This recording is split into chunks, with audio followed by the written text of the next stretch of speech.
¿Alguien alguna idea de lo que han visto en sus rotaciones, que ya están terminando? Ya ven, tener alguna idea. ¿Qué temas vamos a encontrar acá?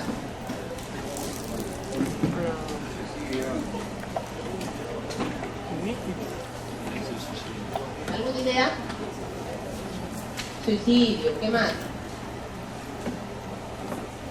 No, pero suicidio sí. ¿Qué más? Varios empresas, ¿no? La idea es que vayamos conociendo hoy día un poco sobre esto, que es lo primero que viene a sus cabezas cuando empezamos a hablar sobre un tema como urgencia psiquiátrica. Este año estado y vamos a tocarlo también un poco más de profundidad, el suicidio, vamos a tocar acerca de la agitación psicomotriz, vamos a hablar acerca de la depresión, algo de la manía descompensada. Que bueno, ya lo han visto en varios de los temas que han, incluso que les han tomado el examen en la primera parte. Psicosis, ansiedad.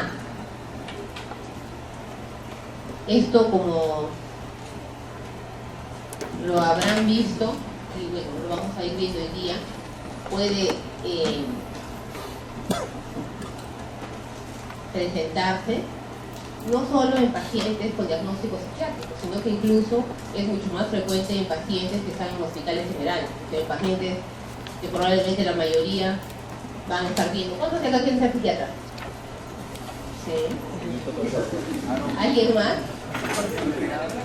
Julito Cabrera. Ya, bueno, entonces la mayoría no van a estar probablemente en hospitales psiquiátricos. Igual, como ya habrán visto, la tendencia es a que los hospitales psiquiátricos vayan desapareciendo y las psiquiatrías se vayan, en general, el servicio de psiquiatría se vayan metiendo más a los hospitales generales. Esa es la tendencia mundial y ya se habrán dado cuenta con las nuevas leyes que están saliendo en relación a salud mental, que es la tendencia que se busca. Que no sea que, como habrán visto en hospitales muy grandes, que en teoría están dentro del hospital, pero tienen que, el paciente no llega, tiene que salir en ambulancia para llegar al resto del hospital.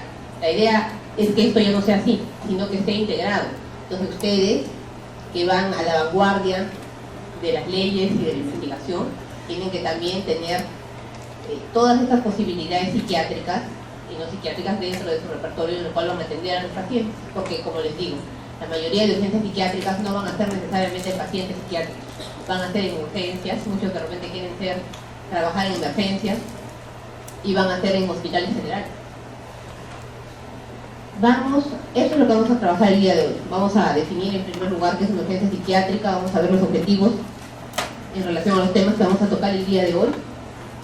Vamos a especificar algunos elementos importantes que tenemos que tener en cuenta en las urgencias psiquiátricas en especial. Vamos a ver qué tipos de intervención contamos para poder trabajar o enfrentar estas emergencias o urgencias, la evaluación, y vamos a tocar, como ya han visto, estos temas en relación a las urgencias psiquiátricas. Vamos a profundizar un poco más de lo que ya probablemente ustedes saben.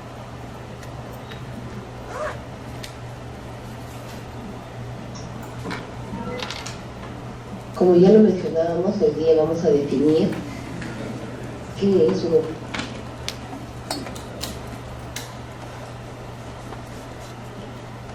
Sí, más o menos ya han leído qué es una urgencia psiquiátrica. Es cualquier evento en el cual tanto la persona como la comunidad lo define que necesita una atención pronta. El año pasado me preguntaban algunos de sus compañeros por qué urgencia y no emergencia. ¿Saben? ¿Alguien? Buena idea.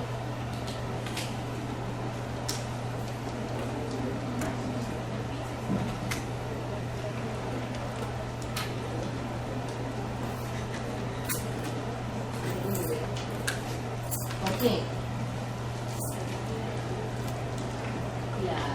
Generalmente en las emergencias están comprometidos las funciones vitales o está en inminente peligro de muerte la persona a la cual se va a atender. En las urgencias psiquiátricas no hay un peligro tan inminente, en algunos casos sí, si no atendemos el paciente puede llegar a comprometer su vida o la vida de alguien más. Por eso es una atención que de todas maneras se requiere que sea pronta, pero no en ocasiones inmediatas. Ahora, como veíamos acá en el enunciado, puede ser la versión súbita, repentina, en la cual va a haber una alteración tanto en el pensamiento, en la emoción, en la conducta. Como ya han visto a lo largo de sus prácticas, en general es lo que vamos a encontrar que está afectado en los pacientes psiquiátricos y en este caso pacientes no psiquiátricos también. Y no necesariamente va a venir el propio paciente a solicitar la atención, como puede ser en el caso de otras emergencias.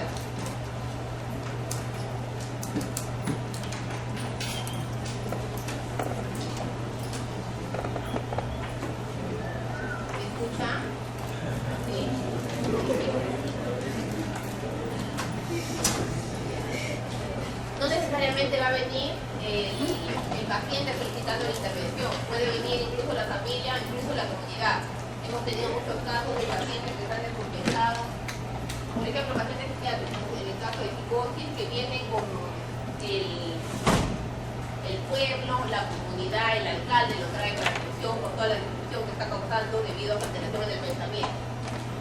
Entonces, puede ser cualquiera que lo solicite. Tenemos que tener en cuenta estas tres alteraciones en el pensamiento, en la emoción, en la conducta, para lo cual nosotros vamos a dar una atención. Si tienen preguntas o dudas, entonces,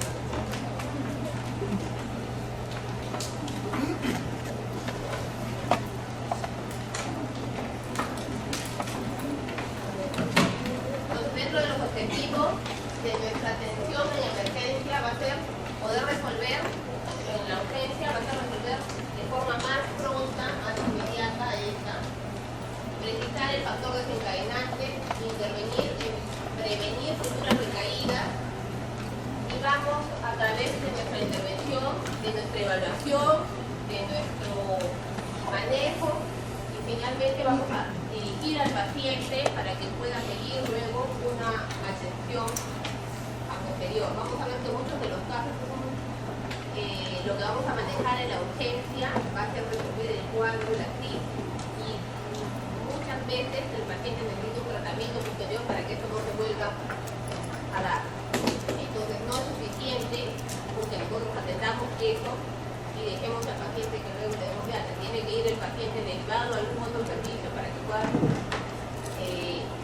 seguir el tratamiento de la causa etiológica de la que estamos atendiendo. Es importante, como les decía y veíamos en los objetivos, conocer que para resolver de forma adecuada las urgencias que vamos a ver lo que se presentan en los pacientes, necesitamos conocer con qué elementos contamos. Ahora, como les decía,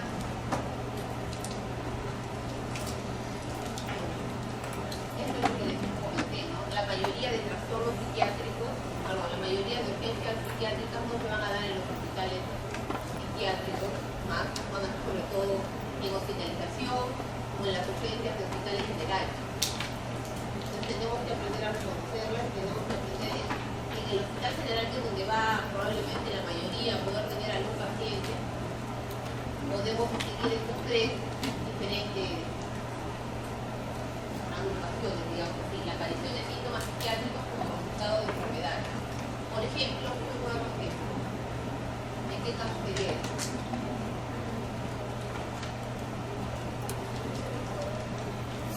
Un paciente con una enfermedad física que tenga síntomas psiquiátricos.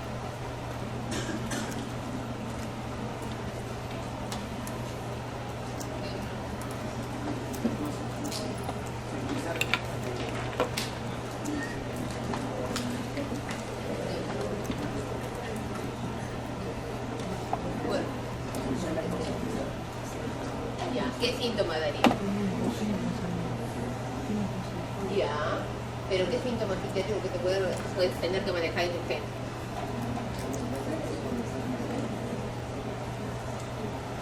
Te puede dar, por ejemplo, te puede dar en este caso alucinaciones, o te puede dar un cuadro de psicosis aguda que vas a necesitar un manejo, o un paciente que se agita.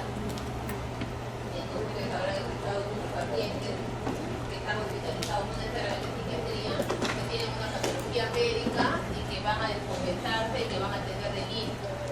van a quitar. Ahí van a estar los pacientes.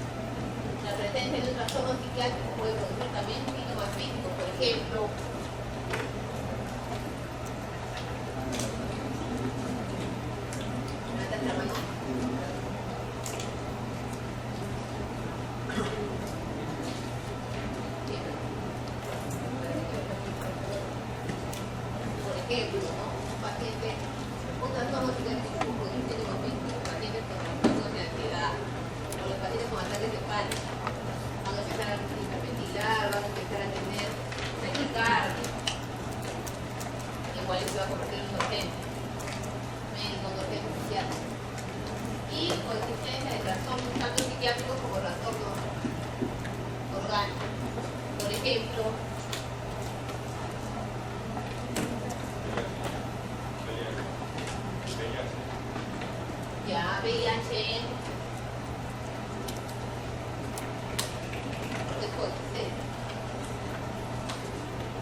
vamos a ir conociendo al paciente que llega a la emergencia o al paciente que presenta un cuadro en el servicio donde esté. La idea es que si no es un paciente que nosotros estamos atendiendo previamente, poder recopilar la mayor cantidad de síntomas para poder atender y hacer frente a esta urgencia. Debemos conocer nosotros además el entorno humano con el que contamos, ya sea la emergencia o sea un área de hospitalización. Probablemente hay una enfermera y haya personal técnico que idealmente y debe estar capacitado para, en el caso que se requiera, poder hacer una restricción física, una sujeción mecánica en el caso que se requiera. Asimismo, el médico, o sea ustedes, van a tener que estar capacitados, conocer los psicofármacos disponibles en el hospital donde estén, en la posta donde estén, con los cuales cuentan y los efectos para poder usarlos de la forma más segura, sin excesos ni poca cantidad, digámoslo así, para que puedan llegar a resolver la emergencia, la urgencia.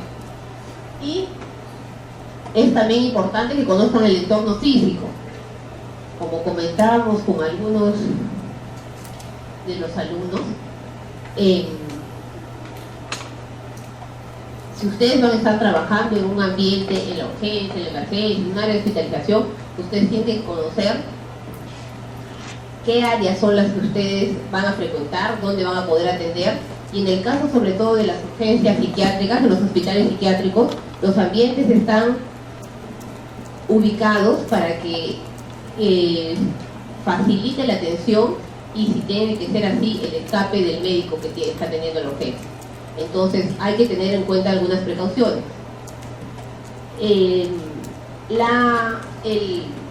escritorio donde van a atender ustedes la urgencia, la silla o la salida tiene que estar lo más cerca a la puerta. Idealmente, bueno, a veces esto no ocurre en todos los hospitales, el material con el que contamos debe ser de un material que si es que les puede caer o lo puedan esquivar, sea de un material que no los vaya a dañar tanto. No deben tener accesorios en el ambiente que el paciente, en caso de que presente una agitación psicomotriz, se los pueda lanzar o pueda hacer uso de ellos para agredirlos a ustedes.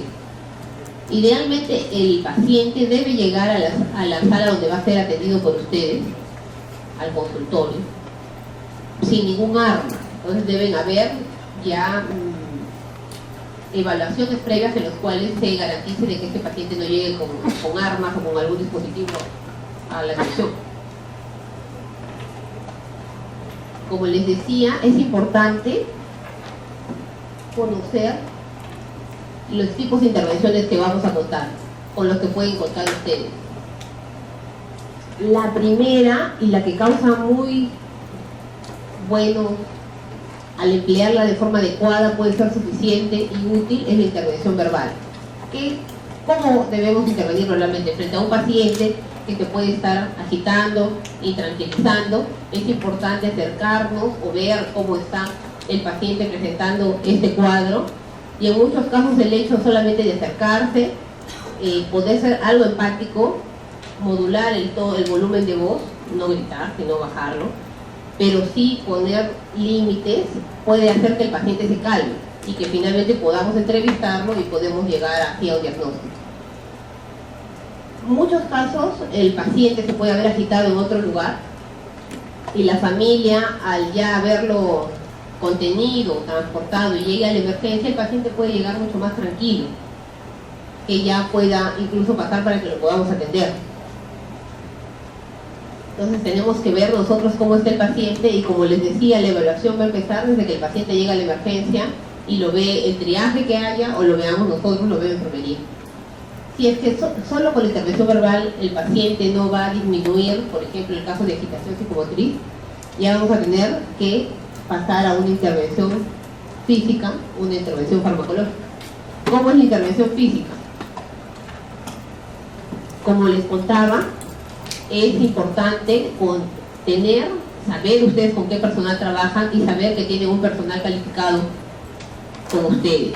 Entonces, si es que es el caso del paciente que agita y no se puede controlar, ustedes van a necesitar, ustedes como líderes del equipo, tener 4 personas más para poder hacer una sujeción mecánica. Entonces el líder del equipo, que es el médico, va a liderar la acción. Cada uno de los técnicos de enfermería va a estar en uno de los 4 miembros del paciente y así se lo va a transportar a un ambiente en el que debería estar preparado previamente para poder inmovilizar al paciente. Idealmente se deberían contar todos los hospitales con un material preparado para este fin, con correas que son diseñadas para este fin. Más adelante les he puesto un video para que puedan ver cómo se lleva a cabo de la mejor forma. Entonces, como les digo, ustedes tienen que liderar el equipo, tienen que movilizar, ustedes van a dirigir y van a movilizar al paciente, dando órdenes precisas, pero tampoco sobre involucrándose en esta acción. Luego, el paciente, cuando llegue a una intervención física, a una sujeción mecánica, no va a estar en sujeción mecánica indefinidamente, sino que va a necesitar una intervención farmacológica. Entonces ahí ustedes van a hacer uso de los diferentes psicofármacos para poder sedar al paciente, disminuir la psicosis, y se tiene que ir, a medida que la medicación vaya haciendo efecto, la intervención física se debe ir quitando. No puede estar el paciente en sujeción mecánica hay que irlo revisando cada 15 minutos, no debería estar más de 2 horas el paciente en sujeción mecánica. Hay que ir supervisando, tiene que estar el paciente en un ambiente adecuado, idealmente aislado, bien hidratado. Y me olvidé de mencionarles la solicitud de ayuda, que va a ser lo que vamos a requerir probablemente en segunda instancia para poder llevar la intervención física. Es importante que ustedes hagan la solicitud de ayuda oportunamente, porque en el caso de que no sea así y se puedan exponer mucho al paciente, pueden ustedes ser heridos y finalmente no van a poder liderar ni la intervención farmacológica ni la sujeción mecánica. Entonces es importante que puedan tener en cuenta y vean hasta dónde pueden atender el paciente y si no solicitar la ayuda para hacer la restricción física y luego la intervención farmacológica.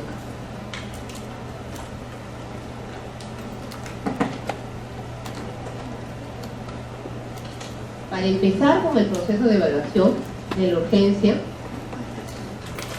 tenemos que empezar a recopilar información de nuestro paciente que llega al consultorio o donde estamos atendiendo. Entonces, como les decía, es importante poder recabar todos los antecedentes de este paciente. Si es un paciente que llega a la emergencia, llega a un estado de ejercicio psicomotriz, será importante poder recopilar toda la información disponible de los familiares o de los acompañantes. Y dentro de lo posible y de acuerdo a las circunstancias, de acuerdo al cuadro clínico que presenta el paciente, se podrá hacer un examen mental lo más detallado posible para poder tener la información necesaria para poder llegar más adelante a un diagnóstico. Es importantísimo también tener en cuenta las funciones vitales al momento de la llegada del paciente, tener en cuenta además que hay que descartar consumo de sustancias. Entonces es importante hacer todos estos exámenes y de acuerdo a ellos, con sobre todo una buena historia clínica, un buen examen mental, descartando que no estén alterados las funciones vitales o no estén alterados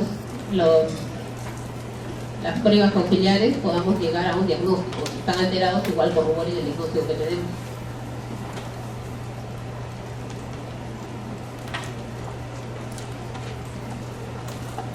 Esto es más o menos reforzando un poco de lo que habíamos dicho. En la entrevista psiquiátrica, el médico debe sentirse seguro de su integridad. No se espera que llegue al diagnóstico preciso, sino un sindrómico. Por eso es importante tener en cuenta lo que les decía en primera instancia, hacer una evaluación integral, poder recopilar los síntomas, el examen mental, las funciones biológicas. Muchas veces por la patología o la psicopatología del paciente no nos va a poder dar toda la información que necesitemos para el diagnóstico. Entonces es importante recurrir a los familiares para que los familiares puedan darnos datos adicionales y nosotros, dentro de lo posible, poder ver toda la psicopatología para llegar al diagnóstico. La entrevista comienza cuando vemos al paciente en la sala de espera, bueno, toda la parte que ya conocen, la forma de vestir, la actitud, la psicomotricidad. Debe desarrollarse una entrevista donde se evalúen los síntomas y la conducta, como les decía.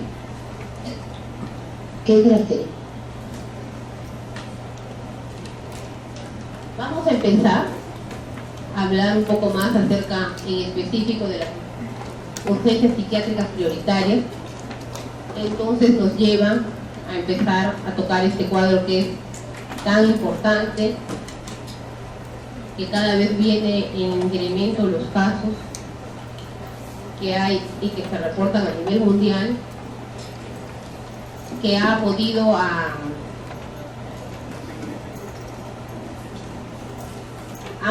padecer o han podido finalmente morir de esta forma, incluso figuras públicas, incluso un expresidente. Vemos en la parte de arriba, también es un anuncio en el periódico de una persona que decide optar por esta forma de morir. ¿Sí? Vamos a hablar en primer lugar de suicidio.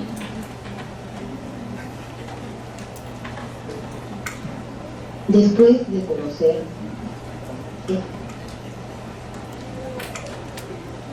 ¿qué es el suicidio?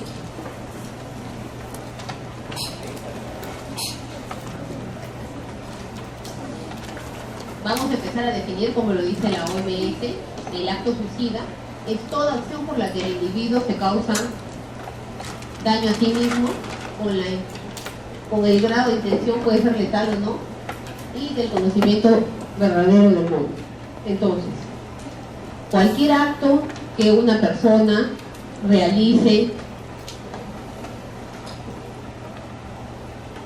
para dañarse, la OMS la denomina como un acto suicida. Ahora, debemos diferenciar el acto suicida entonces de la ideación suicida, ¿no es cierto? La ideación suicida es más que el acto suicida. Es cuando una persona se hace daño con la intención de morir, teniendo incluso antes pensamientos, deseos o planes para poder llevar a cabo este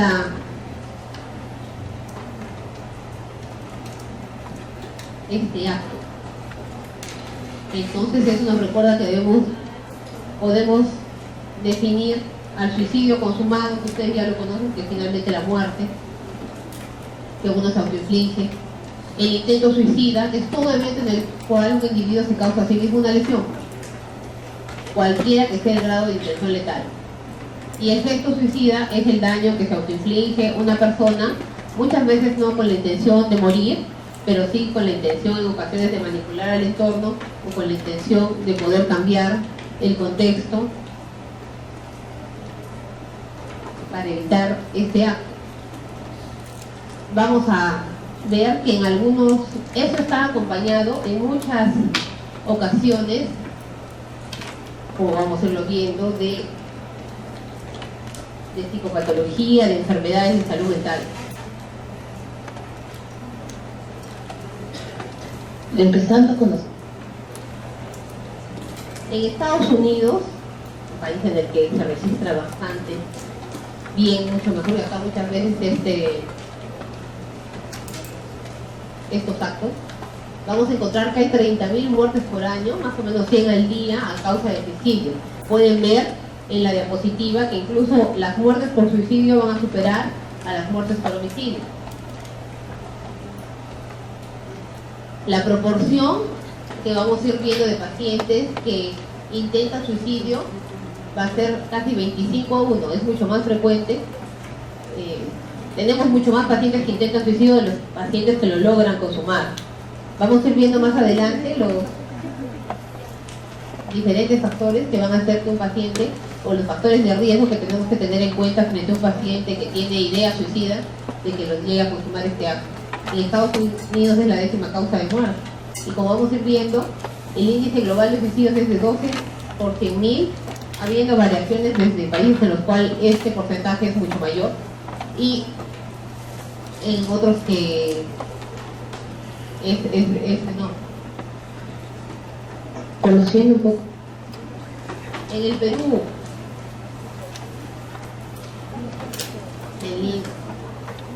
cada 22 minutos alguien intenta quitarse la vida en Lima. Y, como comentábamos, 800.000 personas se suicidan al año. No todos los que intentan suicidarse van a llegar a finalizar el acto, no van a llegar al objetivo que muchas veces esperamos. Una de las principales causas, más del 50% de suicidio, de los pacientes que intentan el suicidio, va a estar relacionado a la depresión. Por eso es que es tan importante que ustedes conozcan de la depresión. Y como vemos acá en la gráfica, no todos los pacientes que tienen depresión, que tienen síntomas depresivos, van a llegar en primer lugar a un centro de salud y mucho menos a un psiquiatra para atenderse.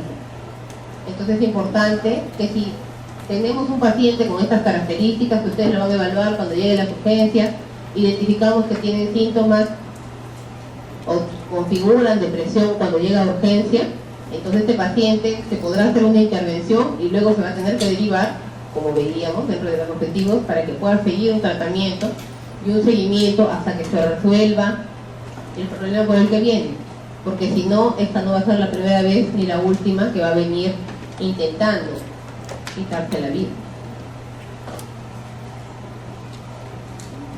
Esto es importante que lo conozcan, porque esto puede ayudar en la evaluación de los pacientes que llegan por emergencia, que llegan por emergencia psiquiátrica, que pueden ustedes atenderlos por esta razón. Está descrito que en relación a la diferencia entre sexos, Los hombres van a intentar mucho más veces, van a conseguir más veces el suicidio que las mujeres, casi 4 veces más, a pesar que las mujeres van a intentar suicidarse casi 3 veces más que los hombres. ¿Por qué la diferencia? Porque los hombres usan métodos más letales, métodos como uso de armas, ahorcamiento, precipitarse desde lugares más altos. Eso va a hacer que los intentos de los hombres puedan muchas veces llevarlos más al objetivo, que es la muerte, a diferencia de las mujeres, que en general usan más abuso de medicación, de sedantes, y muchas veces no van a lograr el objetivo. En general, antes estaba descrito que a mayor edad de la persona, a mayor edad de una persona que viene por suicidio, es más frecuente que por intento de suicida pueda llegar finalmente al suicidio. Veíamos que en las mujeres a los 55 años y en los hombres a los 45 años. Ahora cada vez se está describiendo más suicidio entre los adolescentes, que como habrán visto es bastante preocupante. Cada vez con los medios de comunicación, por internet, hay muchos más riesgos para los pacientes y para las personas adolescentes. Y por el contrario, la tasa de suicidios en las personas adultas mayores ha disminuido. ¿Por qué creen? Porque ahora las condiciones de vida para los adultos mayores han mejorado en general. Hay más agrupaciones, está mucho más organizado. Entonces eso ha permitido que las personas adultas mayores disminuyan la frecuencia de presentación de intentos suicidas. Si comparamos la raza blanca con los afroamericanos, vamos a ver que es mucho más alto, casi 2 a 3 veces se presenta suicidio en las personas de raza blanca frente a los afroamericanos. Igual comparándolo con Latinoamérica. En general, en relación a la religión, vamos a ver que mientras la religión sea más estricta, y hay algunas religiones que apoyan de alguna forma la autoagresión y el suicidio. En los protestantes, en los judíos, hay más riesgo de tener y de finalmente, si tiene una ideación suicida, poder llegar a consumar el acto. En la católica, como sabrán, el suicidio está castigado y eso hace muchas veces que sirva como factor protector para las personas que tienen la religión católica.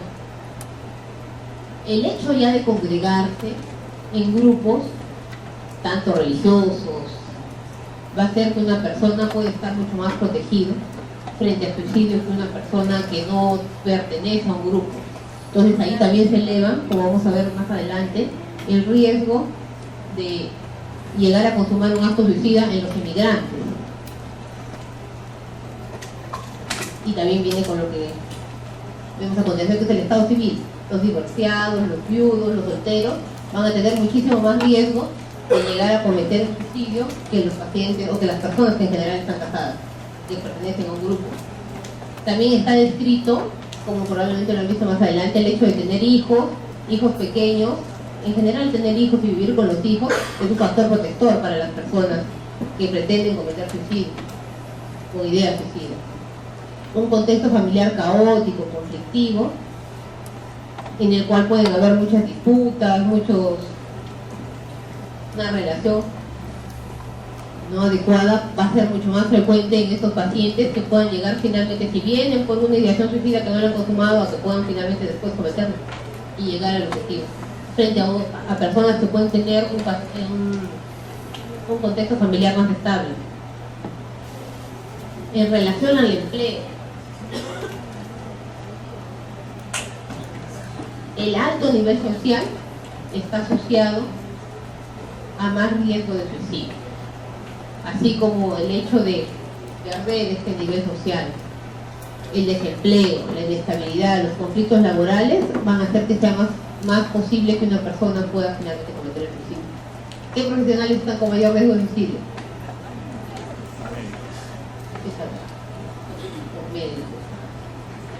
Los médicos.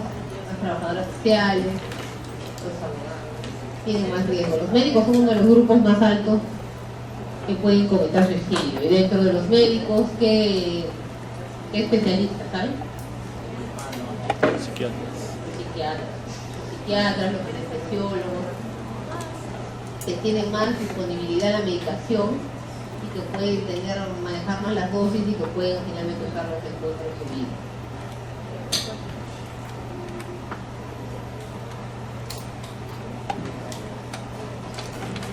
Como les decía, ¿no? La enfermedad mental está asociada en un 95% a riesgo de suicidio, de llegar a cometer el suicidio. Entonces, un gran porcentaje de los pacientes que van a finalmente pensar en suicidarse y van a lograr cometer el suicidio, hasta el 80% son pacientes que han tenido depresión.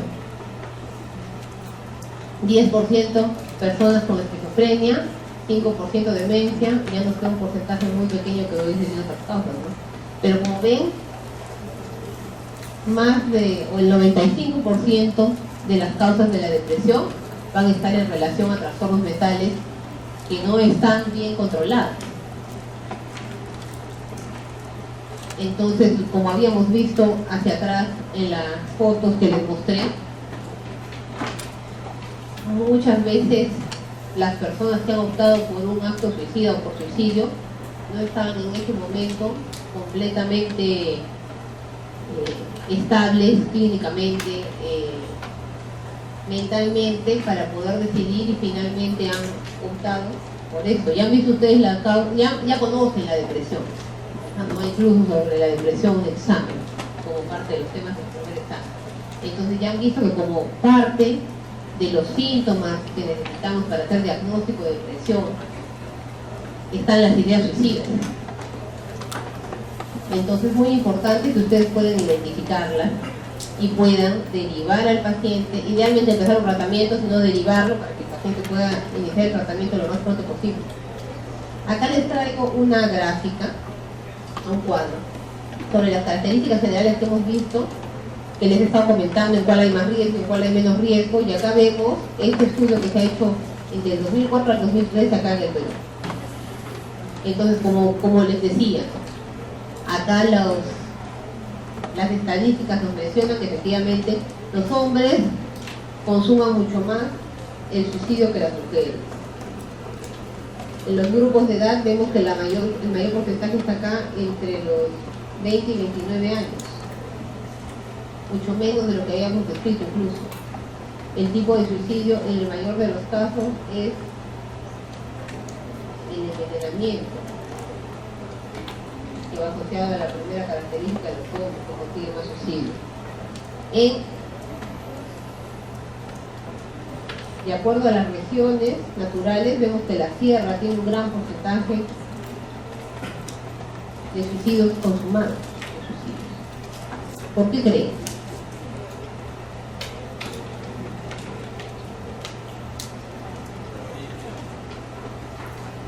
Terrorismo. ¿Y el terrorismo a qué hay que asociado? Nos podría estar muy asociado a ansiedad, a depresión, no identificado, no tratado, y finalmente que lleva a que a la persona pueda cometer un suicidio. Abandono de los gobiernos, sí.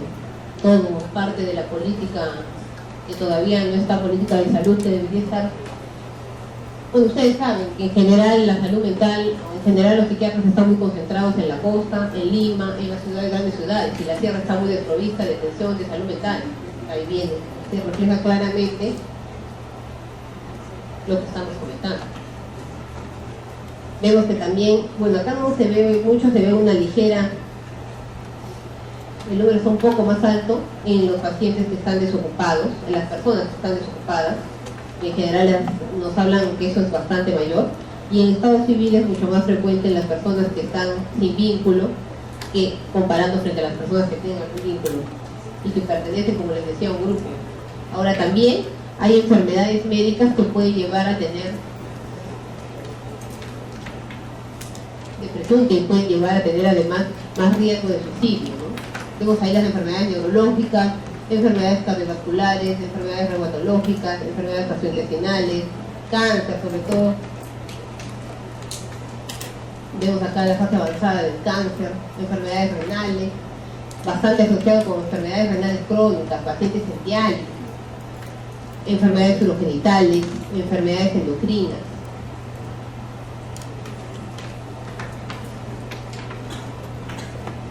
En las enfermedades respiratorias, en el SIDA, como comentaba, enfermedades hematológicas, enfermedades ginecológicas. Entonces, mientras el paciente esté más deteriorada su salud y pueda ser él menos independiente, mientras tenga más dolor, el paciente va a optar muchas veces por terminar con su vida. Por eso les digo que es muy importante que ustedes conozcan, porque si ustedes identifican a unos pacientes de depresión a tiempo, ustedes van a poder hacer que esa persona no llegue hasta el suicidio. Porque está descrito que la mayoría de los pacientes que han intentado suicidarse han tenido meses previos o semanas previas atención por un médico. Y el médico muchas veces o no ha preguntado y no ha indagado acerca de síntomas depresivos e ideación suicida, o cuando el paciente le ha dicho, el médico que lo ha evaluado no ha creído que, o sea, no le ha creído, ha pensado que le decía, pero lo ha pasado por alto y no lo ha referido, o no lo ha tratado o no lo ha referido para que sea tratado por esto. Entonces sí, la mayoría de personas, sí, muchas de las personas que tienen ideas suicidas van a buscar una atención y van a buscar a un médico. Entonces es importante que frente a cualquier idea suicida, ustedes presten atención, se acuerden de su clase, de lo que lean, y vean si tienen factores de riesgo y si no lo deriven a alguien que lo pueda ver y manejar por eso. Acá les estoy mostrando más variables que van a aumentar el riesgo de suicidio en grupos vulnerables, ¿no?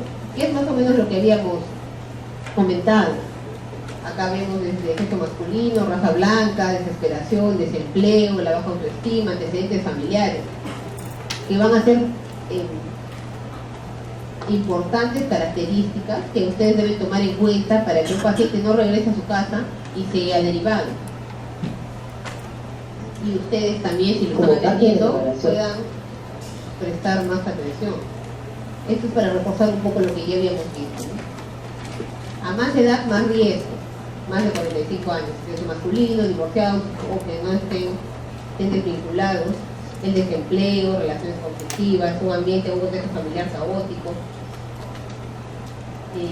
que tenga enfermedades físicas, como les decía, enfermedades crónicas, hipocondría y gente sensible de sustancias, va a ser más asociado a que pueda finalmente cometer un acto suicida.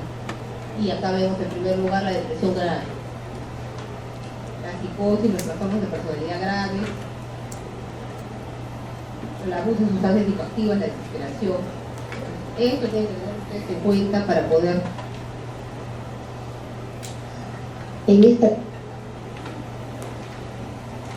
evaluar a su paciente y de acuerdo a eso derivarlo a la atención más inmediata. Acá tenemos algunos factores protectores, como les comentaba. Una persona que tiene más habilidades para resolver problemas, que tiene más confianza en sí mismo, que tiene más habilidades sociales, más flexibilidad cognitiva, que tiene hijos, que tiene más apoyo familiar o social, que está integrado en un grupo, por eso decíamos que están más en riesgo las personas, los inmigrantes. La religión, de acuerdo a los valores propios de cada religión, a la adopción de valores culturales y tradicionales y el tratamiento en general integral de una persona con una enfermedad física, que ustedes van a ver a muchas personas con enfermedades físicas que puedan tener enfermedades crónicas graves y deteriorantes, tienen que tener en cuenta esto. Si ustedes más adelante van a ser gestores en salud, pues para poder gestionar y mejorar las técnicas de atención en salud y para evaluar a los pacientes y poder ser derivados. Esto es algo que ustedes deben tener siempre en cuenta, ¿no? Muchas veces, como les decía, los pacientes pueden decirles que tienen ideación suicida, pensamientos suicidas, pueden incluso manifestárselos durante la consulta. No siempre van a ser escuchados o van a ser tomados en cuenta por el que les está evaluando. ¿Por qué? Porque muchas veces el hecho de abordar esto, de empezar a interrogar o indagar un poco más acerca de estos pensamientos, puede hacer que quien los esté evaluando no pueda continuar con la entrevista o no sepa cómo manejarla. Entonces, eso deben muchos médicos, entonces no siguen en la evaluación. Por eso es importante que ustedes puedan saber, puedan tener en cuenta su psicoterapia mínima de apoyo y puedan ir indagando y puedan, si no, derivar. Establecer cierto grado de empatía antes de formular preguntas directas. Dar la oportunidad al paciente de poder hablar a solas.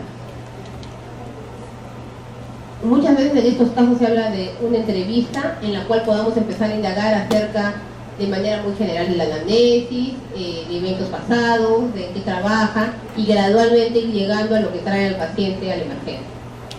Es importante saberlo y luego cuando lleguen a este punto es importante poder, si es que el paciente, el consultante viene y les habla acerca de ideas suicidas, ustedes tienen que saber desde cuándo, las características, si es que tiene algún método que ha pensado para lograr llevar a cabo esta idea. Y es importante que ustedes tengan en cuenta que en el caso de estos pacientes, sí tienen que romper la confidencialidad y tienen que contarle al familiar que lo acompaña. Y si nadie lo acompaña, no lo pueden dejar ir a su casa hasta que la trabajadora social que esté con ustedes o la enfermera, idealmente la trabajadora social pueda contactar a la familia y traerlo. Porque de acuerdo a cómo se evalúe, el paciente probablemente se tendrá que quedar de acuerdo a las características hospitalizado o no, y ustedes tienen que contarle a la familia, porque tienen que contar con el apoyo de la familia para supervisarlo, guiarlo, si se le da un tratamiento, cumplir con el tratamiento. Entonces ahí tienen que romper la confidencialidad y contarle a la familia. Bueno, garantizar la intimidad, como les decía, la entrevista centrípeta, ofrecer ayuda de manera empática, incluir a la familia. Y esto, para recordarles otra vez, todos los intentos o amenazas de suicidio tienen que estar tomados siempre en cuenta y ustedes deben estar capacitados para poder seguir, indagar acerca de ellos, ver la veracidad de los mismos y derivar. En los casos de alto riesgo no debe asumir solo la responsabilidad, debe compartirla con los familiares en el hospital, el equipo en el que está. Entonces el paciente con ideación o intento suicida va a necesitar ayuda, cuidados, empatía. Idealmente no debe formularse ni críticas ni juicios sobre su estado. Y la actitud del médico siempre debe ser de transmitir esperanza, tanto a él como a la familia. Y bueno, igual dar la responsabilidad a la familia en lo que le vayamos indicando. No es fácil preguntar, acá tienen algunas formas mediante las cuales pueden ustedes ir indagando y preguntando acerca y llegar gradualmente a la ideación suicida. Entonces se siente feliz, infeliz, se siente desesperado, incapaz de enfrentar cada día, se siente la vida como una carga, siente que la vida no merece vivirse. Entonces vamos a ir indagando desde los pensamientos, las ideas pasivas de muerte que puede tener una persona en cualquier momento, que no es patológico, que es fantasear con morir. De repente algunos pacientes han escuchado que dicen, yo me despierto y a veces les digo, ¿por qué ya no me recoge? Ahí no hay ninguna intención letal, ¿no? Es una idea pasiva de morir, decir, ¿por qué no me recoge? Ya estoy enfermo. Otra cosa muy diferente es que el paciente ya tenga una idea de morir y puede empezar de forma esporádica, luego ser más frecuente y finalmente puede llevar a que la persona se organice y tenga un plan suicida. De tener un plan suicida es diferente que el paciente ya cuente con lo que ha pensado en su plan para poder llevar a cabo el acto. Entonces, supongamos que es un policía que tiene ideas suicidas y que ustedes saben que tiene una pistola en su casa, no sería lo mejor dejarlo saber. Igual, si es una persona que de repente tiene una bodega y que está pensando en ahorcarse y que de repente ustedes corroboran que efectivamente puede tener lejía, ácido muriático o cuerdas en su casa o en la bodega que tiene, tendrán que tener más precaución, compartir con la familia que es necesario hospitalizarlo y derivarlo para que se hospitalice. Entonces tienen que ir indagando sobre todo eso. Explorar ideas, deseos, planes, presentes en un plan detallado, medios para hacerlo, si hay decisión para ejecutarlo. Existencia es muy importante, ¿no? Una persona que de repente ha llegado por la emergencia y si tenía planes futuros y ya ha dejado una carta despidiéndose de sus familiares y ya ha dejado su herencia y ya ha heredado bienes, eso va a ser diferente frente a una persona que de repente delante de la familia sacó un cuchillo y quiso hacerse daño. Entonces hay que evaluar todo esto y ver cómo el paciente veía este intento y qué pensaba él, porque muchas veces también hay muchos pacientes que se toman, no sé, 20 diazepanes porque querían morir y pensaban que tomándose 20 diazepanes iban a morir.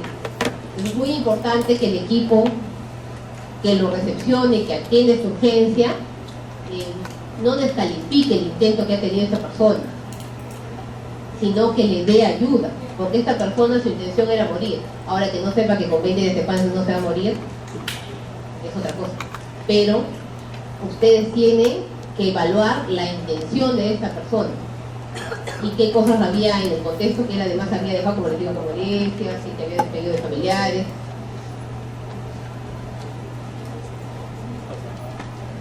Entonces, de la evaluación actual, cuando el paciente llega a emergencia, ustedes tienen que averiguar la secuencia de suicidio.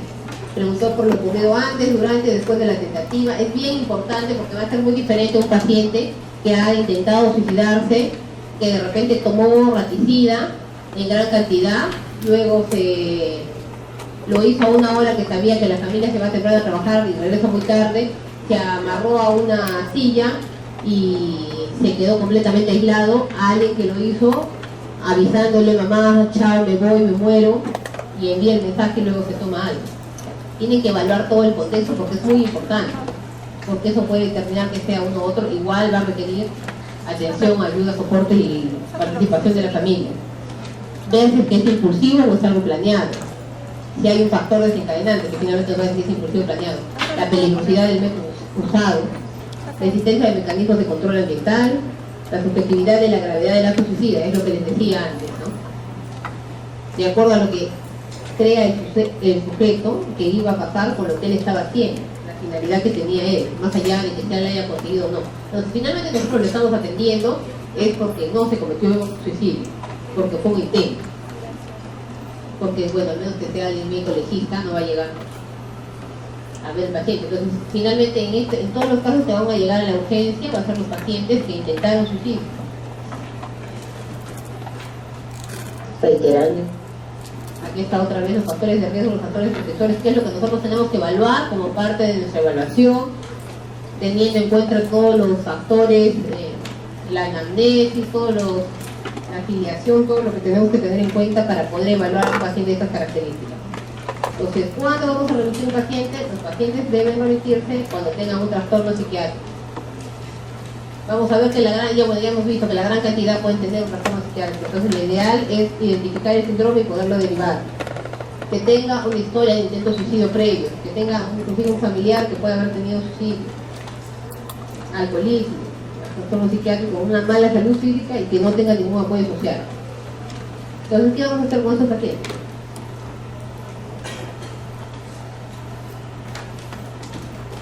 Como veíamos, muchos de los pacientes que van a venir por la urgencia pueden estar, un grupo puede estar psicótico.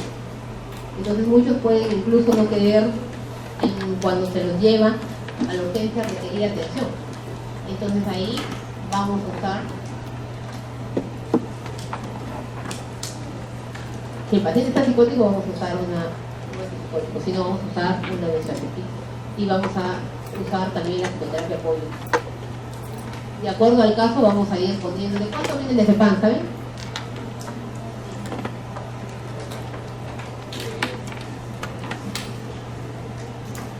Y les van a cargar de acuerdo al caso y como sea podrán poner de repente la mitad de la ampolla o si no le ponen una ampolla. ¿Qué precaución tienen que tener?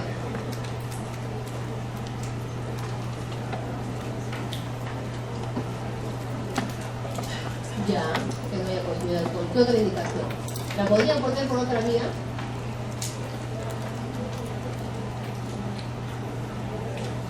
Intramuscular la podrían poner. Fabricio, ¿la podrían poner intramuscular? ¿Por qué? ¿Por qué no podrían poner intramuscular? Porque la cortó de cerrar. No va a tener alguna. La ponen intravenosa y tienen que ponerla muy lentamente. Bueno, ustedes o la enfermera tienen que ponerla muy lentamente porque si no el paciente les va a presentar. Entonces tienen que ponerla muy lentamente y ustedes pueden ahí ir trabajando el psicoterapia de apoyo de acuerdo al paciente que tengan. Si es un paciente que tiene además, como les digo, síntomas psicóticos, entonces van a tener que usar también un antipsicótico, si no, suficiente con una benzodiazepina. Inclusive, como tú comentabas, si el paciente ya llega y está más tranquilo, podrían darle una benzodiazepina bioral si el paciente está más tranquilo. Pero si el paciente no está muy colaborador, probablemente va a necesitar algo de este tipo. Bueno, eso ustedes ya lo conocen, ya se lo he venido diciendo. El paciente deprimido. ¿Por qué va a ser una urgencia psiquiátrica? Ya vemos que la mayor cantidad de personas que cometen suicidio va a estar relacionado a una depresión que no está bien tratada, porque si estuviera bien tratada no llegaría a cometer un suicidio. Entonces es importante siempre tener en cuenta esto en un paciente cuando llega a la emergencia, identificarlo en el servicio donde estemos y darle un buen tratamiento. Entonces, indicadores de riesgo: un inicio relativamente abrupto, insomnio terminal, inquietud, que se agraven los síntomas de un paciente que está con depresión, que el paciente haya dejado la medicación. Ahora hay pacientes que, a pesar de estar con medicación y de cumplir la medicación, puede no remitir el cuadro depresivo. Entonces ahí lo tendrán que derivar a psiquiatría y en muchos casos va a ser necesaria la terapia electroconvulsiva. La terapia electroconvulsiva no deben tenerle miedo ni deben asustarlo al paciente. Muchos han visto, ¿no? La terapia electroconvulsiva tiene indicaciones muy puntuales. Y ustedes saben que los antidepresivos, en general, ¿cuánto tiempo demoran en actuar? Más, casi entre 4 a 6 semanas. Entonces, un paciente que viene por un episodio depresivo, que tiene ideación suicida, ustedes le dan un antidepresivo y no le dan nada, porque recién va a hacer efecto en unas 4 a 6 semanas. Entonces tienen que darle algo para la urgencia y luego tendrán que darle, iniciar el tratamiento y tendrán que darle citas prontas. ¿Qué hace la terapia electroconvulsiva? Va a cortar el tiempo de acción, va a trabajar concomitantemente con la medicación y va a permitir que el paciente con ideación suicida, estando incluso ambulatoriamente hospitalizado, si es que lo requiere, pueda actuar más rápidamente en la medicina. Entonces, eso no se deben olvidar: evaluar riesgo suicida en todo paciente que tiene depresión. Primero tienen que identificar en todos los pacientes que vean si tienen depresión o no. Esa podría ser una causa de la cual su tratamiento, por ejemplo, con VIH no está funcionando. El paciente con diabetes que no está mejorando puede estar deprimido. Todos los pacientes que no están bien mejorando, de todas maneras, idealmente no esperen hasta que no esté mejorando. Idealmente identifiquen la depresión, trátenla y el paciente va a mejorar. Y si tiene depresión, tienen de todas maneras que evaluar si hay riesgo suicida. Si ya ha habido un intento suicida antes, tienen que derivarlo al especialista, idealmente, igual. Si el que no responde, igual hay que derivarlo al especialista. El paciente agitado.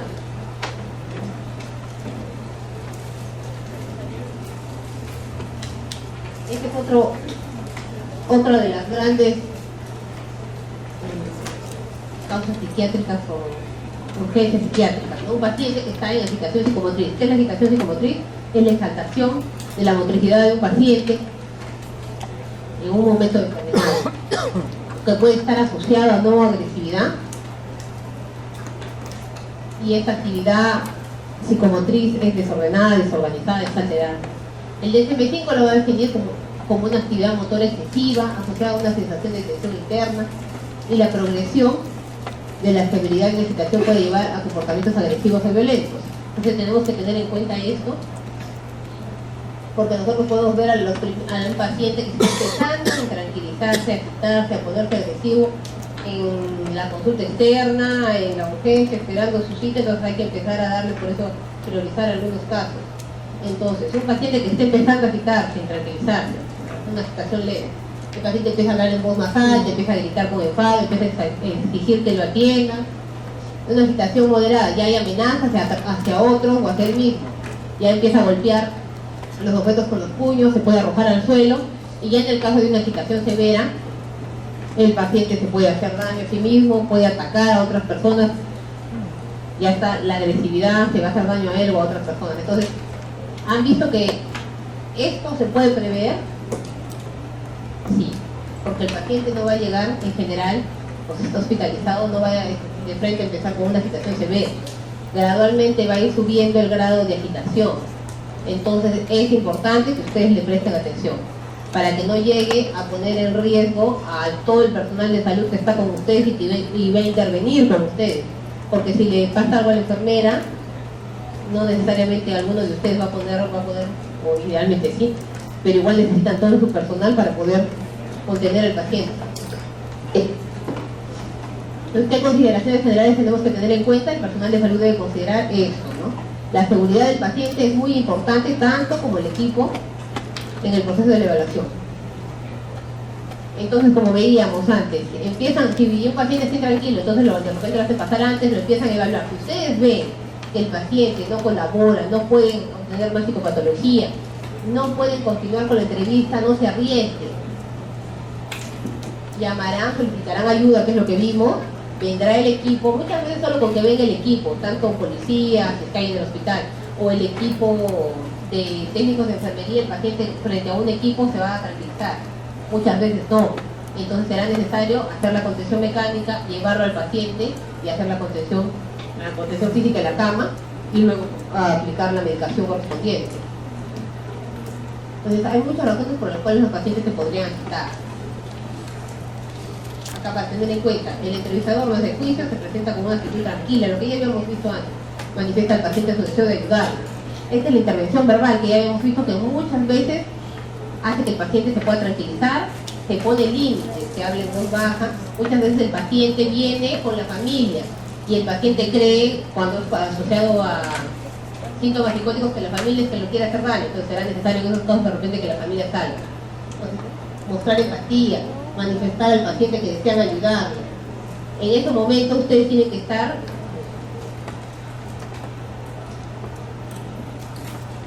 tienen que tener contacto con el paciente, no se van a poder escribir.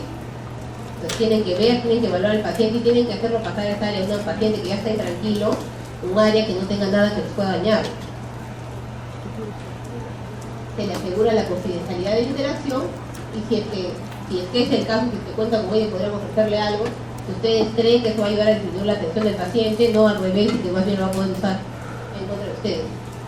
Se le dice al paciente, una escucha empática no es dejar que el paciente hable y haga lo que quiere, sino que ustedes lo van a escuchar, pero le dicen que van a tener algunos límites, que van a hacer por un tiempo, que van a ayudarlo y que no van a permitir en ningún momento que se los agredan a ustedes, ni al personal de salud, ni a los otros pacientes, ni a sus familiares. Entonces se les ponen los límites claros y muchas veces eso es suficiente para que el paciente, como les decía, disminuya la agresividad y la agitación. En algunos otros casos no. Entonces, en otros casos, si vemos que el paciente, igual, si el paciente ingresa y está muy tranquilo, vamos a tener que tener precauciones, como les decía.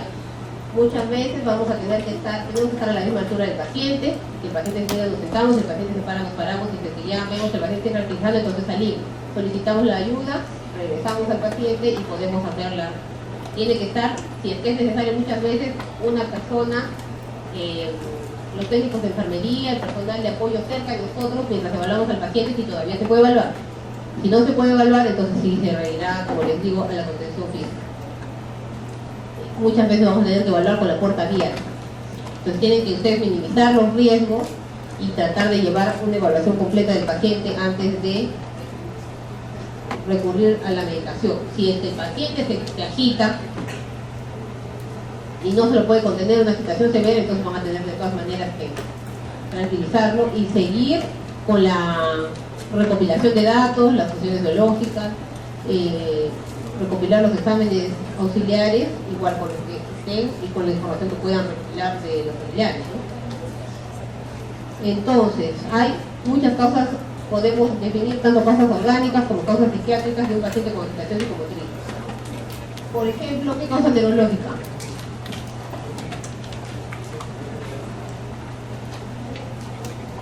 Pacientes con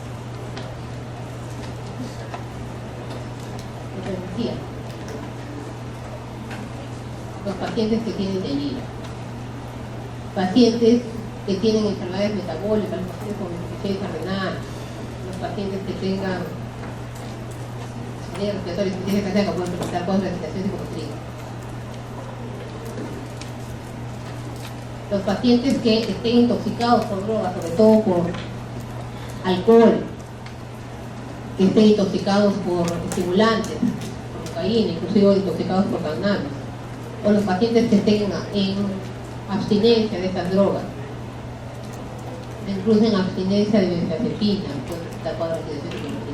o pacientes que tengan patologías psiquiátricas agudas, pacientes con esquizofrenia, con manía, con trastorno bipolar, trastornos de ansiedad, trastornos de adaptación, trastornos de personalidad. En los trastornos de personalidad que ustedes ya han visto, ¿cuál será el grupo de más riesgo? ¿Qué clúster?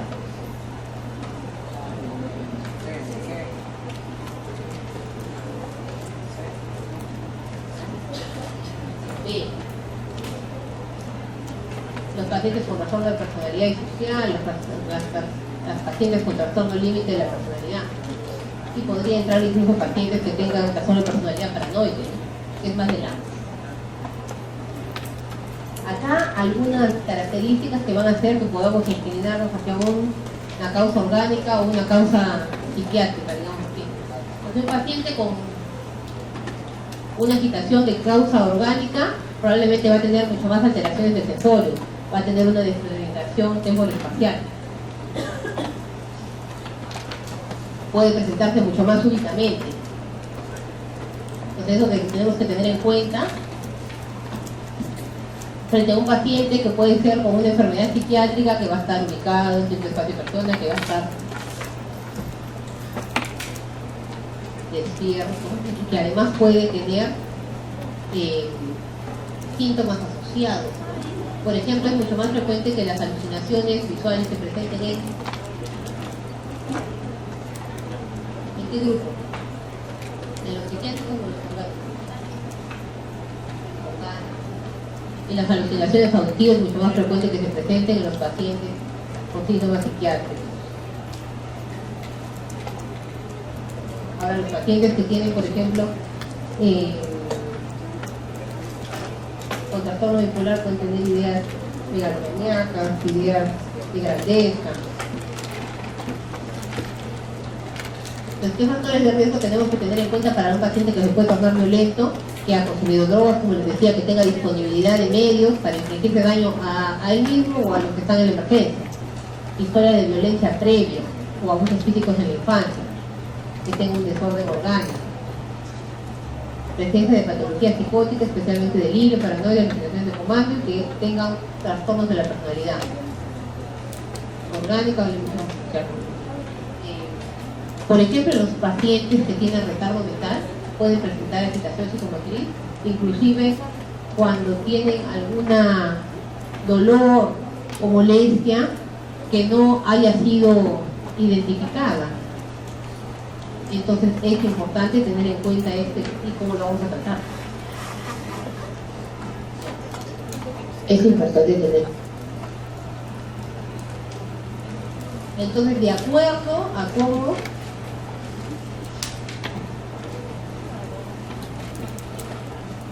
hemos visto, ¿no?, cómo tenemos que ir evaluando al paciente y tenemos que llegar idealmente a la etiología de. Entonces, de acuerdo a eso, es que le vamos a dar tratamiento a nuestros pacientes. Las causas orgánicas específicas, hay que reevaluar el estado físico, el estado mental, para empezar el tratamiento específico. Ahora, ya no tenemos en cuenta lo que vamos a la contención verbal, la contención mental, la contención farmacológica y física. En el manejo. Ya les comenté un poco esto, que es acerca de que tenemos que seguir, hay protocolos de contención mecánica. Entonces es importante tener en cuenta para poder liderar ustedes el equipo, para poder contener al paciente. Incluso les dejo acá un video para que puedan ver.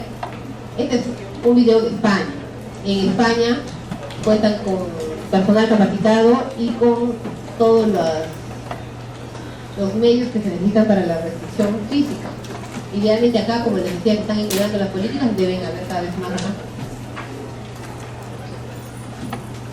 Entonces, ¿qué usaremos en primer lugar para un paciente de estas características? Un antipsicótico. Probablemente si el paciente no colabora, va a ser un antipsicótico vía intramuscular. Si el paciente está en mucha agitación, va a ser muchas veces necesario sedarlo con una benzodiazepina. Una benzodiazepina, ¿por qué vía?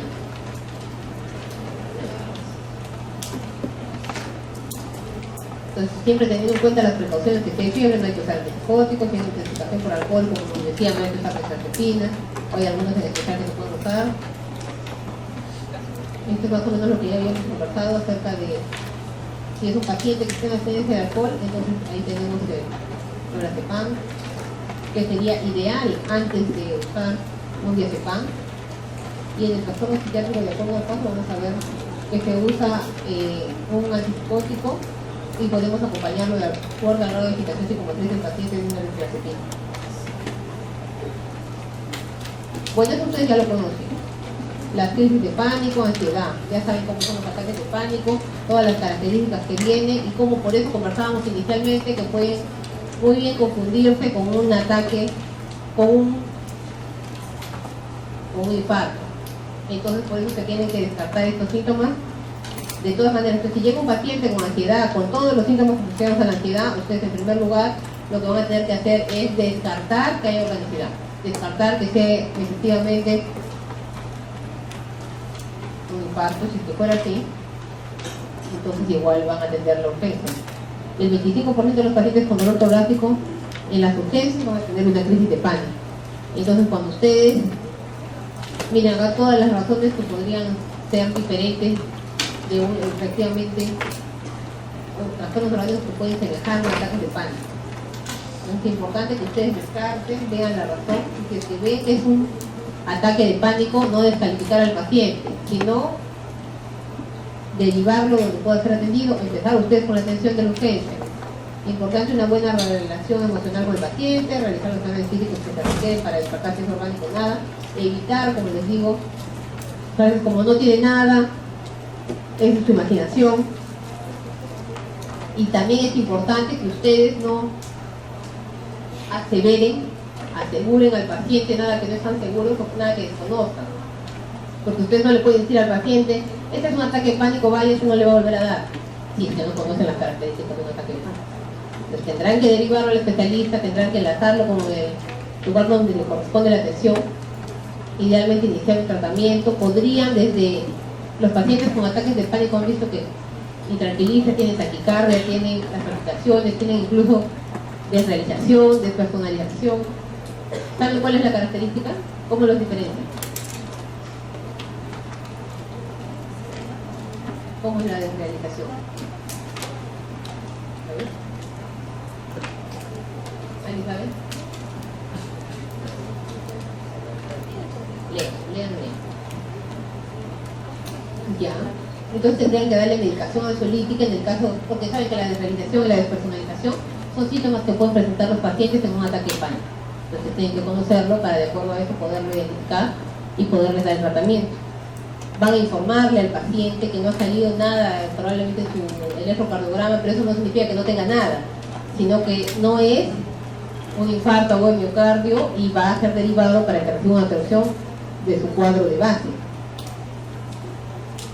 Entonces muchas veces el paciente, cuando se le ponga, como les decía, esta bolsa y respiren, va a tranquilizarse con unas palabras de apoyo de ustedes o que le hagan una psicoterapia de apoyo, va a ser suficiente. En otros casos no.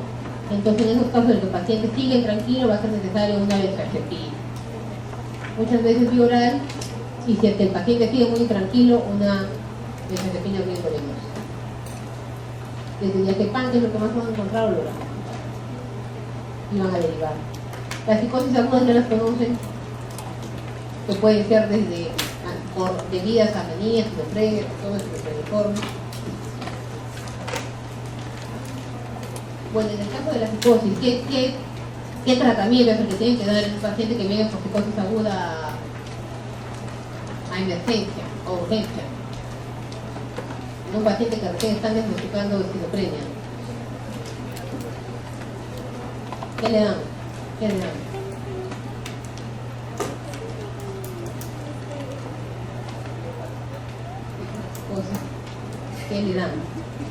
Pongan tu psicosis.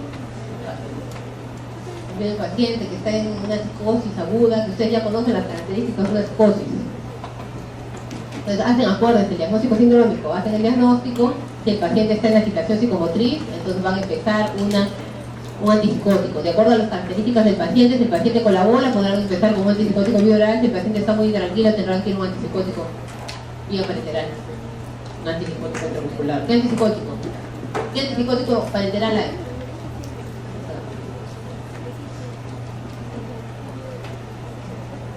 Hay acá en el Perú.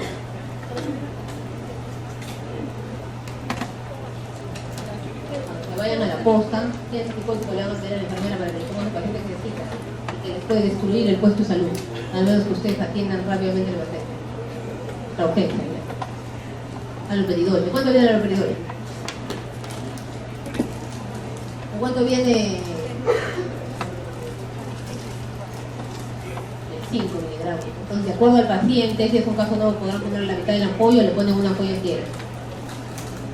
Ya si el paciente está más tranquilo, si el paciente sigue igual muy intranquilo, ¿qué le podrán agregar? Igual que en el otro caso, una benzodiazepina. El cerebro del paciente se encuentra más tranquilo y luego lo mandarán a su casa con igual un antipsicótico, Vioral. Le darán un control pronto. Igual, para terminar ya. La intoxicación etílica. Van a haber diferentes igual barreras, como estábamos viendo en la atención a un paciente.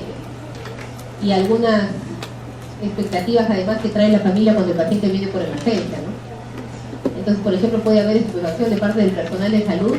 Difícil imaginar cómo el paciente ha podido llegar al estado en el que se encuentra cuando llega a la atención. Y ahí se habla sobre un prejuicio sobre la existencia de la voluntad. Ustedes saben, ya han recibido la clase acerca de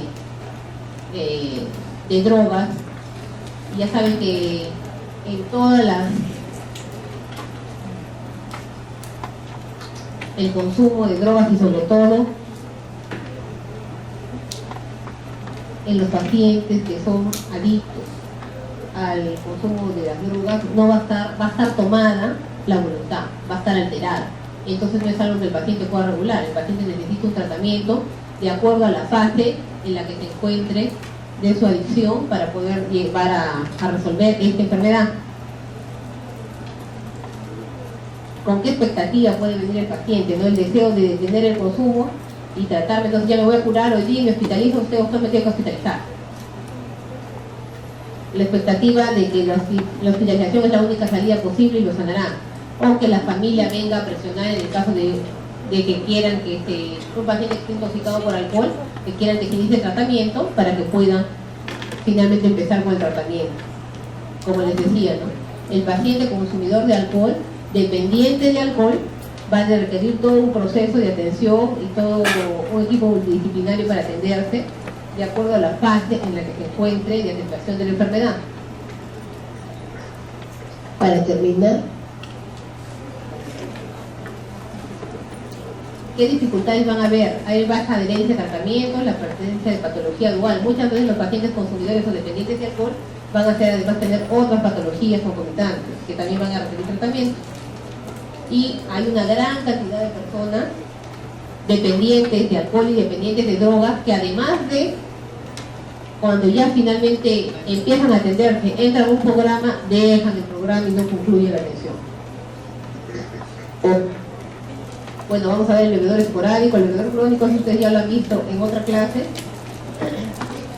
Entonces es importante de todas maneras tener en cuenta las complicaciones que pueden haber debido al uso excesivo de alcohol, que tienen que tener ustedes en cuenta para evaluarlos y nuevamente concretar la evaluación, la toma de exámenes, evaluar las funciones biológicas. Entonces un paciente que viene intoxicado por alcohol no lo dejen que duerma en una esquina, tienen que evaluarlo y asegurarse que el paciente esté estable. Tendrán que mantener una vía aérea permeable, hidratarlo. En muchos casos va a ser necesario incluso que les pongan vitaminas. Hay que administrar y controlar los líquidos que se le pasa al paciente igual. Vigilar la posibilidad de que el paciente regurgite y se aspire. Y en caso de que el paciente con estas características presente una agitación psicomotriz, ¿qué deberían usar?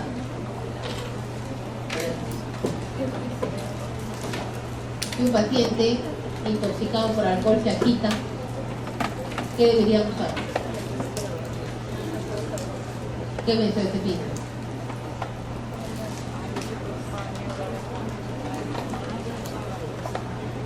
¿Qué? Este es el que pone la T. ¿Por qué el clonazepam? ¿Por qué? Dime. ¿Te acuerdas? No.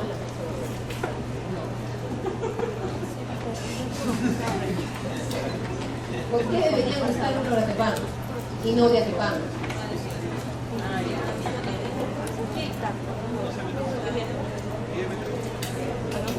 ¿Por dónde se elimina el diazepam? Debe ser muchísimo mejor para la circulación.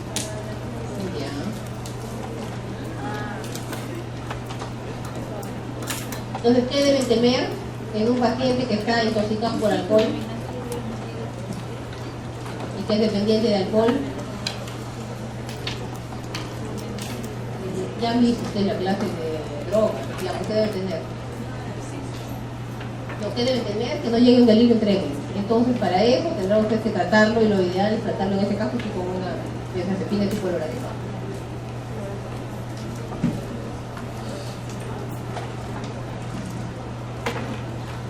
Bueno, esto para terminar.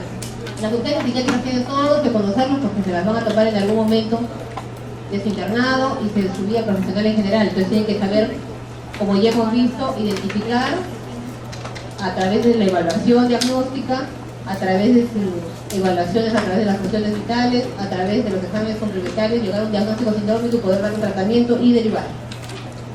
El chico es perfecto. Entonces,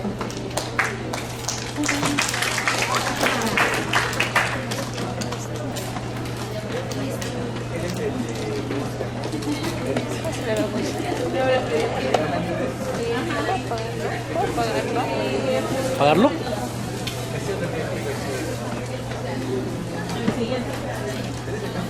No sé cómo se